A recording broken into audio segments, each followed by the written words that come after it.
নমস্কার, আপনারা দেখছেন গ্লোব টিভি, সবার পাশে সবার সাথে। গ্লোব নিউজ নিয়ে এখন আমি সুপর্ণা রয়েছি আপনাদের সঙ্গে। এক নজরে দেখে নেব আজকের বিশেষ বিশেষ খবর। কচি কাঁচাদের মাঠমুখী করতে অভিনব উদ্যোগ। হস্তশিল্প মেলায় ভয়াবহ আগুন। নাবালিকাকে যৌন নির্যাতন। রাস্তার কাজ বন্ধ করে দিল বাসিন্দারা। সাংসদ অফিসে আধার কার্ডের ভুল সংশোধন।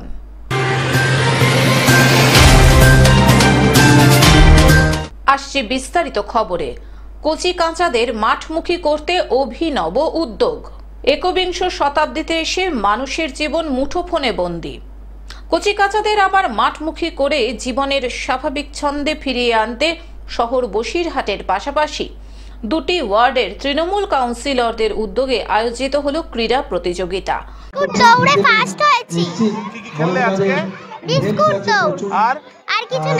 যেখানে ছিল বিস্কুট দৌড়, গো অ্যাজ ইউ লাইক বা মিউজিক্যাল চেয়ারের মতো মজার সব খেলা, যাতে মজেছিল পৌরসভার ৮ ও ৯ নম্বর ওয়ার্ডের কচি কাঁচা থেকে শুরু করে তরুণ প্রজন্ম।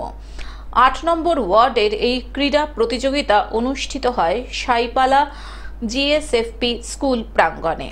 অন্যদিকে ৯ নম্বর ওয়ার্ডের ক্রীড়া প্রতিযোগিতার আয়োজন করা হয় ঘি পুকুর ধারের এক ক্লাব প্রাঙ্গণে। ৮ নম্বর ওয়ার্ডের ক্রীড়া প্রতিযোগিতার আয়োজক ৮ নম্বর ওয়ার্ডের মহল্লা প্রধান অসিত মজুমদার বলেন, খেলাধুলার প্রতি তরুণ প্রজন্মকে উৎসাহ দিতে আমাদের এই উদ্যোগ। শিশুদের মধ্যে হয়, বড়দের হয়, শিশুরা খেলে, বড়রাও খেলে, আমরা সবাই অংশগ্রহণ করি, এই ওয়ার্ডের মানুষ সবাই করে, যার ফলে শিশুরা নিজেদের মানসিক ও শারীরিক বিকাশ ঘটাতে পারছে। অন্যদিকে ৯ নম্বর ওয়ার্ডের ক্রীড়া প্রতিযোগিতার উদ্যোক্তা কাউন্সিলর সোমা দাস বলেন, শিক্ষার পাশাপাশি খেলাধুলারও প্রয়োজন, তাই আমাদের এই উদ্যোগ। এই খেলা হয়েই আসছে। খেলা বাচ্চাদের খুবই স্বাস্থ্যের পক্ষে প্রয়োজন। আমাদের মাননীয় মুখ্যমন্ত্রী মমতা বন্দ্যোপাধ্যায়, যার জন্য যেন সব বাচ্চারা যেন খেলাধুলোর সাথে থাকতে পারে, শিক্ষার সাথে সাথে খেলাটাও যেন তাদের সমানভাবে চলে, তার জন্য আমাদের এই খেলাধুলো প্রত্যেক বছর নয়, এবছরও হচ্ছে। ৯ নম্বর ওয়ার্ডের এই ক্রীড়া প্রতিযোগিতায় উপস্থিত ছিলেন উত্তর ২৪ পরগনা জেলা আরটিএ সদস্য সুরজিৎ মিত্র, তৃণমূলের বসিরহাট সাংগঠনিক জেলার আইএনটিটিইউসির সহ সভাপতি অলোক সরকার ও বসিরহাট পৌরসভার তৃণমূলের প্রাক্তন ভাইস চেয়ারম্যান পিন্টু দাস সহ একাধিক নেতৃত্ব। আজকে এই বাৎসরিক ক্রীড়া প্রতিযোগিতা হচ্ছে ৯ নম্বর ওয়ার্ডের কাউন্সিলরের উদ্যোগে এবং আমাদের ওয়ার্ডবাসীর উদ্যোগে। এখান থেকে আমরা খুদে প্লেয়ারদের আমরা বাছাই পর্ব চলছে। বসিরহাট থেকে শ্যাম বিশ্বাসের রিপোর্ট, গ্লোব নিউজ। হস্তশিল্প মেলায় ভয়াবহ আগুন। আসানসোলের পোলো গ্রাউন্ডে রাজ্য সরকারের হস্তশিল্প মেলায় ভয়াবহ আগুন। খাবারের স্টলে আগুন লেগে গেছে। আমরা অনেকক্ষণ অফিসে গেছি, অফিসে কোনো স্টাফ ছিল না। আমরা বারবার ফোন করছি, তারা ধরছে না, ফায়ার অফিস ধরছে না। এখানে বারবার সব খাবারের স্টল পারমিশন হয় না মেলার ভিতরে, এখানে খাবারের স্টল দেদারে আগুন জ্বালাচ্ছে, আগুন জ্বালিয়ে রান্না করছে। আমরা কি করে, আমাদের লাখ লাখ টাকার জিনিস চলে গেছে। পুড়ে ছাই হলো বেশ কয়েকটি স্টল। ঘটনায় মাথায় হাত মেলায় আগত শিল্পীদের। আগুন লেগে গেছে, এরকম আমাদের ফায়ার ব্রিগেডের কোনো ব্যবস্থাই নাই। এরকম আর্টিজানদের আমাদের যে এত লাখ লাখ টাকার মাল মানে পুড়ে গেল, আমরা তো সবাই মিলে আর্টিজানরা সবাই মিলে এসে আগুন পাতি জল দিয়েছি, তাহলে ফায়ার ব্রিগেডের এখানে কোনো ব্যবস্থা নেই। আমি নিজে ডিএম অফিসে গিয়ে বললাম, রীতিমতো কান্নায় ভেঙে পড়েছেন তারা। জানা গিয়েছে, বুধবার আসানসোল পোলো গ্রাউন্ডে রাজ্য হস্তশিল্প মেলায় আচমকাই আগুন লেগে যায়। এসে আমরা এই মাত্র খবর পেয়ে এলাম। সরকারি মেলা আমরা বলি, সবসময় বলি একটা করে ফায়ার ব্রিগেডের যেন থাকে, ফায়ার ব্রিগেড থাকে। এক্ষেত্রে দেখলাম যে ফায়ার ব্রিগেড এসছে, কিন্তু একটু দেরি হয়েছে। কিন্তু একটা ফায়ারের কমসে কম একটা গাড়ি এখানে রাখা হচ্ছে সবসময়। মেলা কর্মীরা বারবার অভিযোগ করছে ফায়ার ব্রিগেড নেই, এবং এখানে থাকারও কথা ছিল না। আমরা সবসময় এক্সট্রা স্ট্যান্ড বাইয়ের জন্য বলে থাকি, যেমন পুলিশ সঙ্গে একটা থাকেই ভ্যান। দমকলের দুটি ইঞ্জিন পৌঁছে আগুন নিয়ন্ত্রণে আনে। সে সময় একটা ছুটি হয়, সেই জন্য ট্রাফিক প্রচণ্ড জ্যাম ছিল।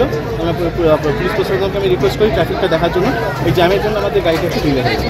তবে দমকল দেরিতে এসেছে বলে অভিযোগ উঠেছে। ফায়ার ব্রিগেডকে চিঠি করা হয়েছে, আমি জাস্ট শুনলাম এখনই, আমি জাস্ট 10-15 মিনিট আগে ঢুকেছিলাম, খবর পাওয়ার সঙ্গে সঙ্গে আমি ঢুকে গেছি।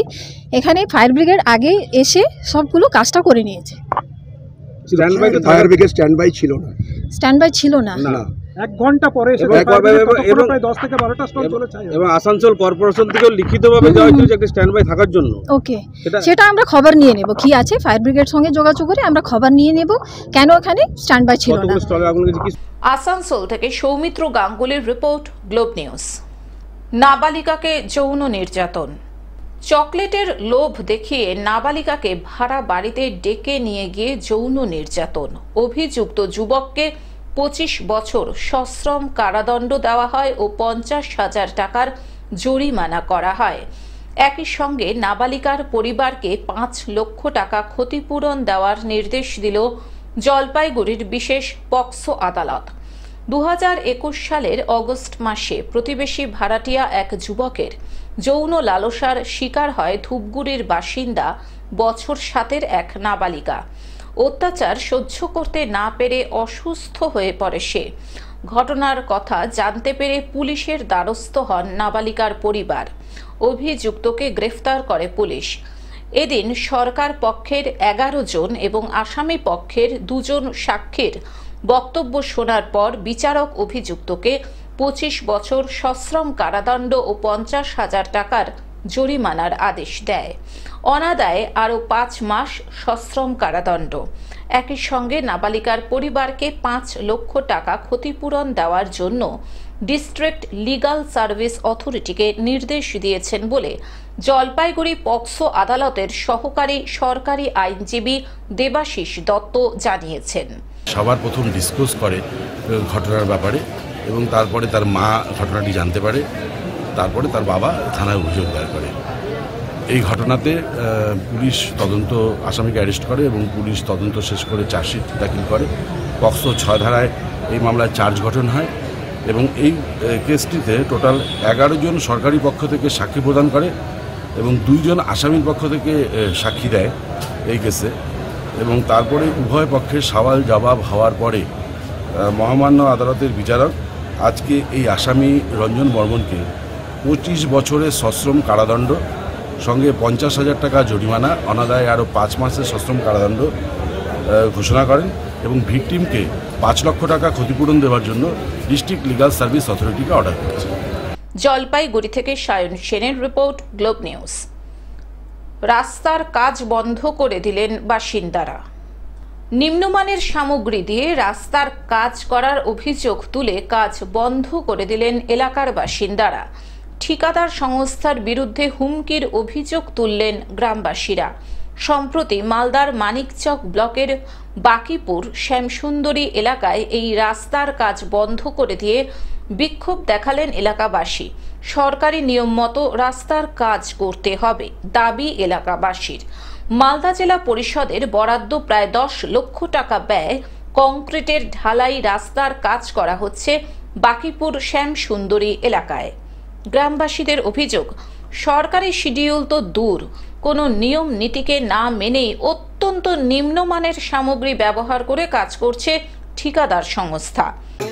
এই রাস্তার কাজটা বন্ধ করেছি, যে এই যে বালি যে আছে মানে কোনো কাজেরই নাই। যেদিন টলিতে প্রথম দিন নিয়ে এসেছিল আমরা অবজেকশন করেছিলাম যে এই বালিটা চলবে না, এখানে ফেলানো যাবে না, তো তাও কিন্তু আমাদের কথা শুনেনি, অমান্য করে ও ফেলে দিয়েছিল।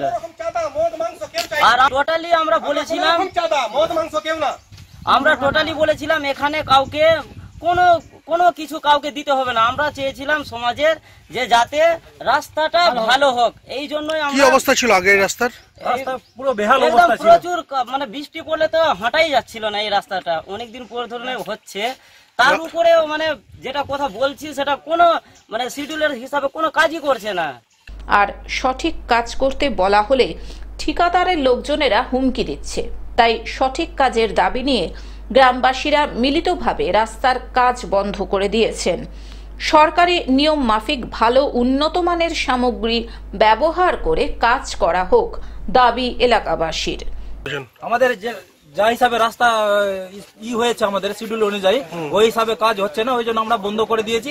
আমরা চাইছি ওই পোল থেকে সোজা হোক আর বড় পাথর নিচে পাথর দিয়ে রোলার চালানো হোক আর 2 দিন ধরে জল দেওয়া হোক, তারপরে হোক। আর এটা বালিটা চাইছি যেটা এই বালিটা যাতে কাজ না বলেছিলেন ঠিকাদারকে বলেছিলেন এগুলো এই কথা বলেছি, তারা আমাদের কথা কোনো শুনেনি। কি বলছে ওরা? ওরা বলতে চাইছে না এটা দিয়ে হবে, তোমাদের যা ইচ্ছা আছে করার আছে করে নাও। মালদা থেকে অভিষেক দাসের রিপোর্ট, গ্লোব নিউজ।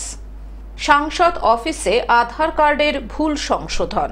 বালুরঘাটের সাংসদ সুকান্ত মজুমদারের উদ্যোগে 3রা মার্চ সোমবার থেকে 8ই মার্চ শনিবার পর্যন্ত আধার কার্ডের ভুল সংশোধন, নাম সংশোধন সহ বিভিন্ন কাজের জন্য সাংসদ অফিসেই ক্যাম্প করে সাধারণ মানুষের সমস্যার সমাধান করা হবে। এখানে আধার কার্ডের অ্যাড্রেসটা ঠিক করার জন্য এসেছি। গ্রামে কি এই সুবিধাটা নেই? না না। তাহলে কোথায় যেতে হবে আপনাদের এই সুবিধা নেওয়ার জন্য? এখানে এসেছি। আচ্ছা, কিভাবে জানতে পারলেন?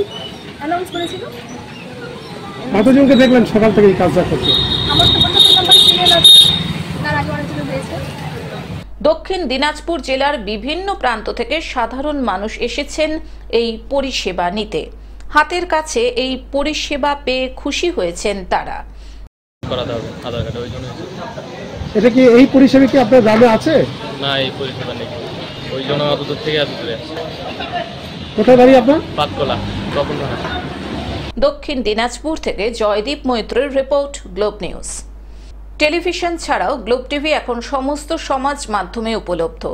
বিস্তারিত জানতে ফোন করুন আমাদের টোল ফ্রি নম্বর 180089199744 এছাড়াও লগ ইন করতে পারেন আমাদের ওয়েবসাইট www.globetv.in। এখনকার মতন গ্লোব নিউজ এই পর্যন্তই। দেখতে থাকুন গ্লোব টিভি, সবার পাশে সবার সাথে। নমস্কার।